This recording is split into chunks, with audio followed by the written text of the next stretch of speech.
Right, so we've said it before and we'll say it again. Trying out the local cuisine is such an important part of our travel. So we're in Malaysia now. We've been here for a couple of days. I know before we came here I was really excited to try out local food. I mean, they've got their laksas, they've got their curries, their mee goreng, the beef rendang. The only thing is, the last 6 weeks we've had rice for breakfast, lunch and dinner. So you know what, today all we really wanted was a burger, a pint of beer. Cheers, mate. Cheers.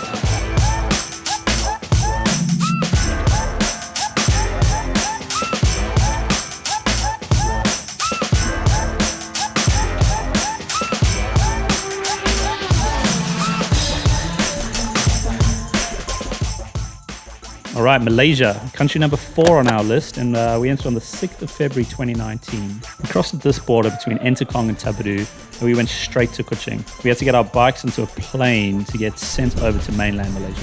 The company we used was Mass Cargo. Hi Alex. Hi. Good. Nice to meet you. So, where are you off to next? Oh well, we're off to Kuala Lumpur. We're riding our motorcycles from Sydney to England.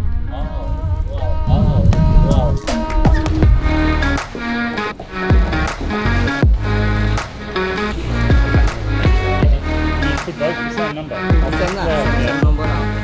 So while Udin's trying to get us a quote on how much it's going to cost, I'm going to show you how we pack our bikes to go on these planes. But we don't really pack it. I mean, everything just stays on the bike. We strap our boots to the panniers like that.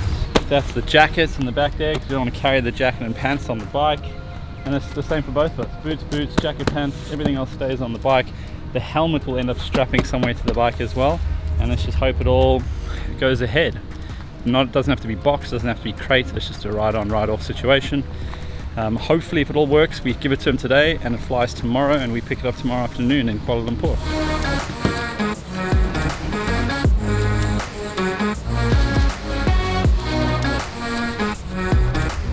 Okay, so we've had a few back and forths. Basically, they came out, the customs guy came out, looked at our bikes and just said, what's all the other stuff on there? And then he looked at our carnet, and on our carnet, you know, it has sections like spare tire, and we put nil because when we got the carnets, we didn't have a spare tire. Right now we have a spare tire. So he was like, it's not on your carnet, you can't go. And then he was like, what's all this stuff? And we said it's all, you know, our clothes, our camping gear. And he pretty much said, well, it's not on your carnet. Well, strangely though, camping gear they can go under tools, which sounds odd, but anyway. Yeah.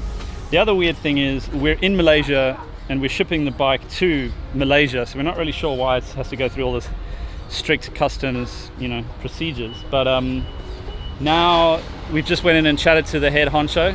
She basically said that everything's fine, that from their side of things we can leave the stuff on the bike. But she said there is a chance that when it gets to KL that they'll just go, this is not on your carnet, and then we go back to the first problem. They're basically just waiving all responsibility for any of this. They said, you know, we paid the agent, we haven't paid them, and that if they do say this wasn't on there, it sounds like we have to fill out a load of declaration forms through our agent again to be able to get our gear back. So we're going to take the risk. We're just going to leave everything on the bikes, send it as it is, and just hope that they don't do anything on the other side, because we have no idea what will happen then, if we have to pay more money, how long it'll take. Yeah, exactly. So fingers crossed it works. All good. Okay, good. That's the key. So how much? Okay, so we got the thumbs up from the guy. Everything's good. So all up we're paying 2,400 ringgit. But cannot pay by card, so if you do this, you have to bring cash. So we're off to quickly go to the ATM to get some money. Okay. Sama-sama. Oh, you want that? Terima kasih, thank you. Yeah. Bye-bye, bikes. See you later. So we left our bikes behind, we jumped on a plane and we flew from Kuching to Kuala Lumpur.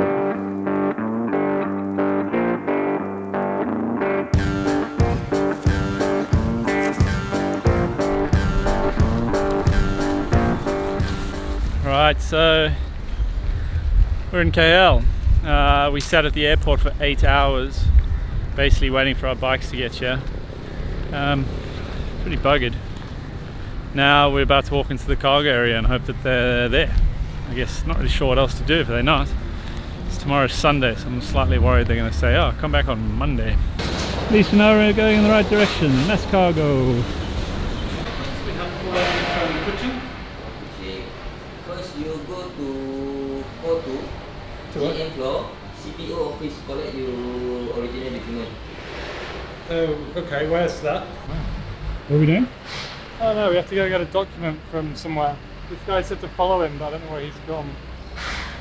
CPO office. CPO office. Okay, thank you. No one could really tell us where the CPO office was, but we eventually found it.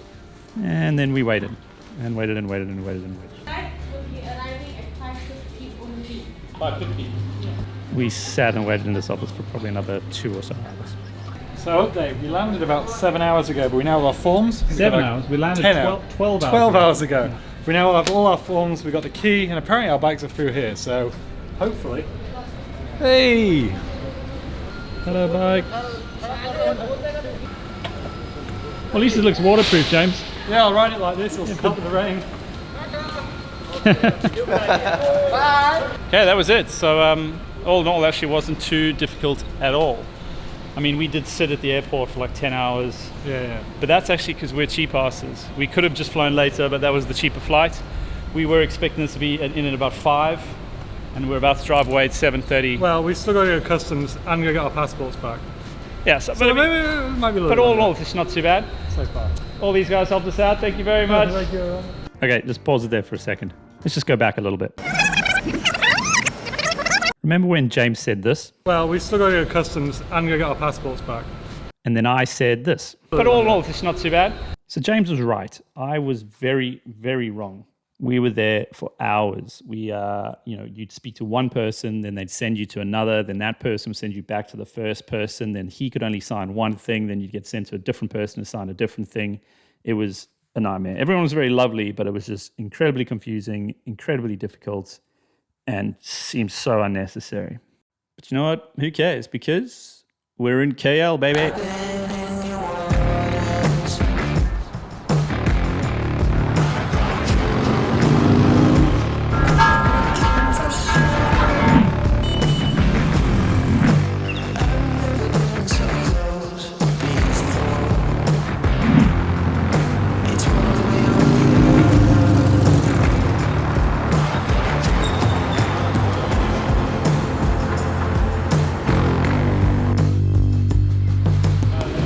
So for you guys who watched the last episode, you might remember I had a little bit of an incident in Indonesia.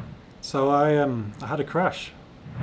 Anyway, we're here in Malaysia now, and we've just come to a place called Sunny Cycles, which is maybe really good for overland. As you can see around me, there's a lot of big bikes. We haven't seen bikes this big for a long time. Anyway, we've come here and they're just helping me out. Hopefully they're going to check out my forks. My front rotor's a bit bent as well, so hopefully they'll be able to check that out, make sure it's okay, and we can get back on the road. So what we'll do is we'll tighten back this one, Yeah. and then we'll loosen on the one on the right, Got it. and then we'll turn the wheel. If it's good fine, news. then what we can do is we can just remove this cowling. So what they're doing is they're just twisting the front forks to see if there's any dents in it, or to see if it twisted freely. The good news is the side I was hit on, the left hand side, that does twist freely, so we're looking good. They're just going to check the right hand side, and then he's going to undo the cowling, see if there's anything bad behind there, and finally he's going to try straighten the rotor, which would be a big win. Okay, so highly recommend Sunny Cycles. They were fantastic, and they got James's bike back on the road. So we left the city and went to do a little bit more sightseeing.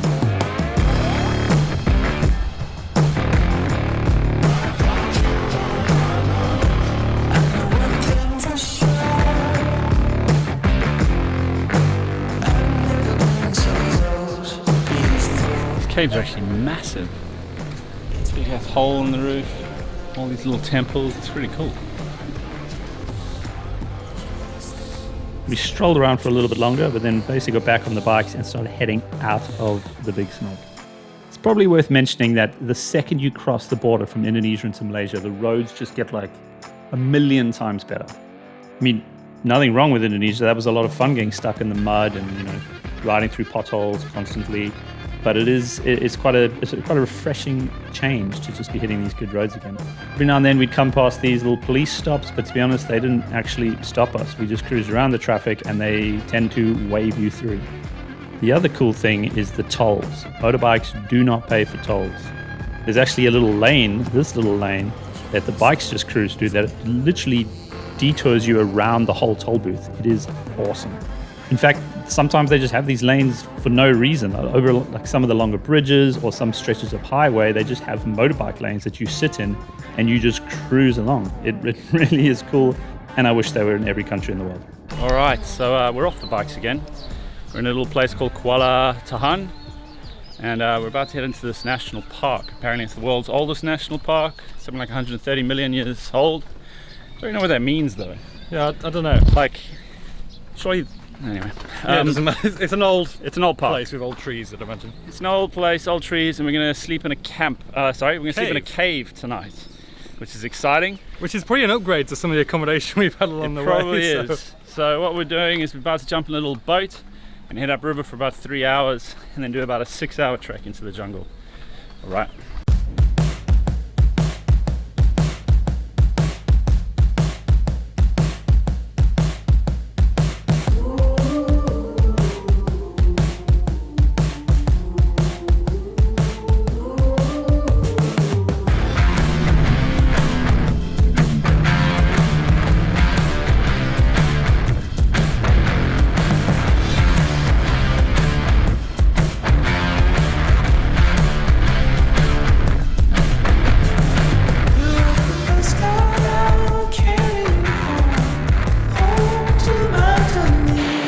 So we just worked out where the name rainforest came from. A little bit of a downpour at the moment. It's a little bit muddy as well.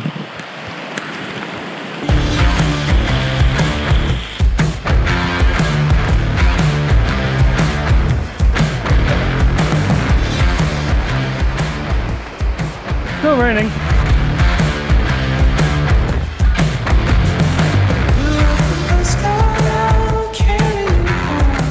Yeah. Welcome to the jungle! A few leeches in here. This one's a tiny little guy, but he has had a little bite. There he is, tiny little dude.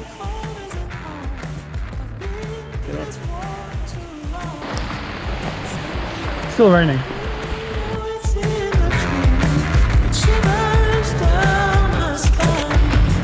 Cookie.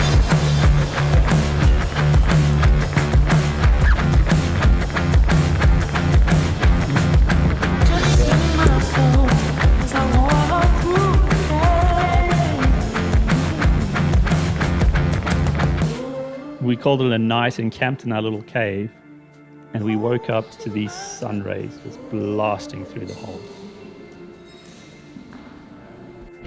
So it's now the morning and we're about to head back into the jungle after leaving our beautiful cave home. See you later.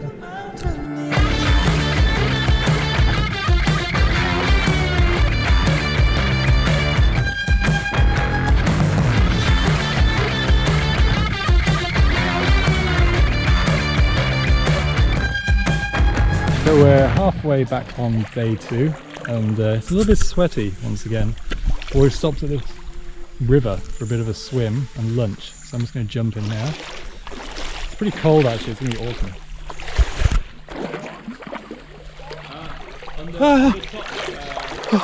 That's good. Okay, tell the world what you're doing. Well, right now I'm dripping. My pants are literally wet soaking. from sweat. My shirt's disgusting. So kind of just need to do a little bit of this. Oh yes. This is how you cook for 12 people in the jungle. 20 packets of noodles. What's it? Cabbage, carrots, spinach. Very nice.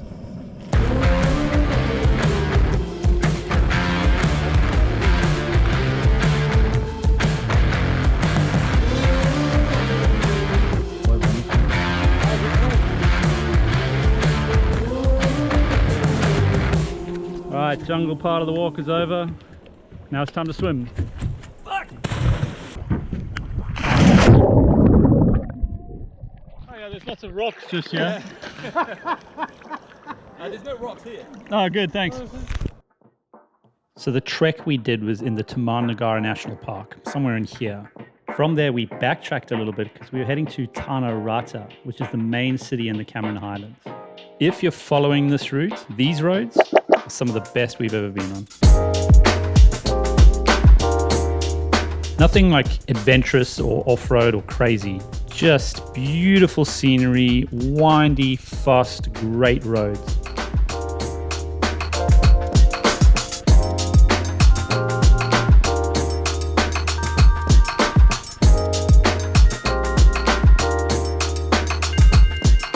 So the Cameron Islands are actually pretty cool. It's really touristy, but they're kind of cool. Lots of tea plantations, treks, cool stuff. We didn't really film any of it though. But anyway, Cameron Islands, they're in here somewhere. Next up for us, we were heading to Georgetown on Penang Island. Alas, all our nice, windy, fast, beautiful scenery roads have gone. Now we're stuck on highways, very, very long and very, very boring highways. That is until you hit this thing. This bridge is insane. It's also got a really, really long name that I'm going to try today. It is the Sultan Abdul Halim Modzam Shah Bridge, also referred to as Penang Bridge 2.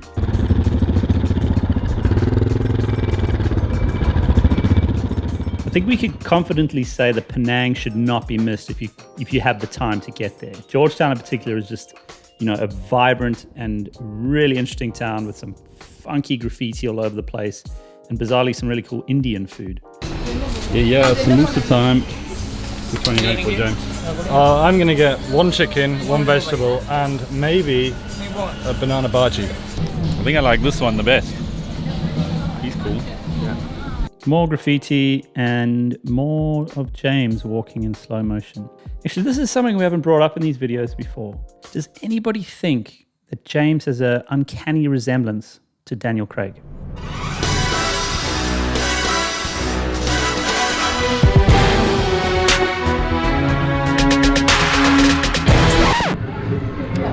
For someone who's afraid of heights, I stupidly thought it'd be a good idea to do a assault course.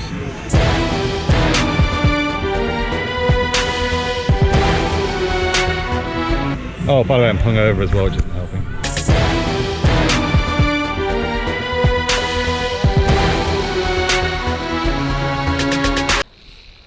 We're stuck in a net.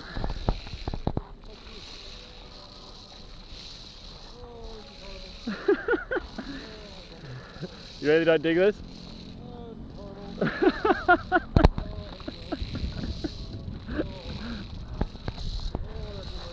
We're pretty high. Sit on the stoop. Oh, I can't sit on the stoop. Put your feet on the stoop. I was going to waddle over the stoop. Oh, I hate heights. Right, I'm just going to go. Oh, fuck. Ah, everywhere you look is horrible. Right, I'm going, I think. Good luck.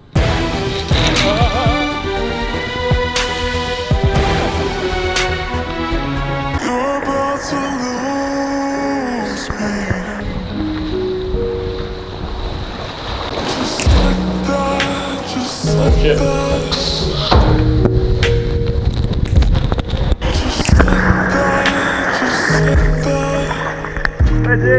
Okay. Right, ready? 1, 2, 3, go! Love has never gone so fast. Okay, bye. It's just dark, but oh, hot in here. It's warm in here. Sweaty.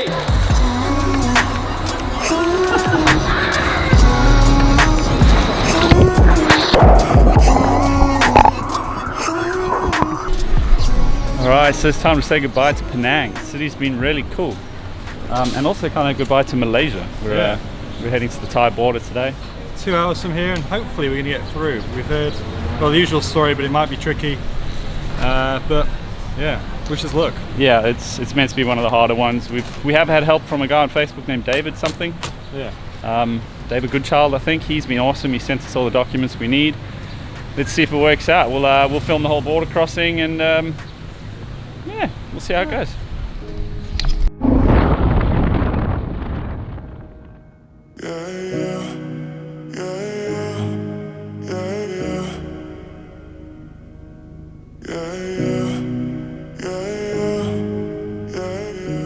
It's a beautiful, nice, cruisy little ride up to the border. We chose to go to the Batong border crossing by suggestion from David Goodchild again. he nailed it. If you're going to go, this is a quiet border crossing, really good, no problems. Anyway, we'd like to thank you for watching. If you enjoyed it, please hit the like button, hit the subscribe button. It really does help us out, and we'll see you soon in Thailand.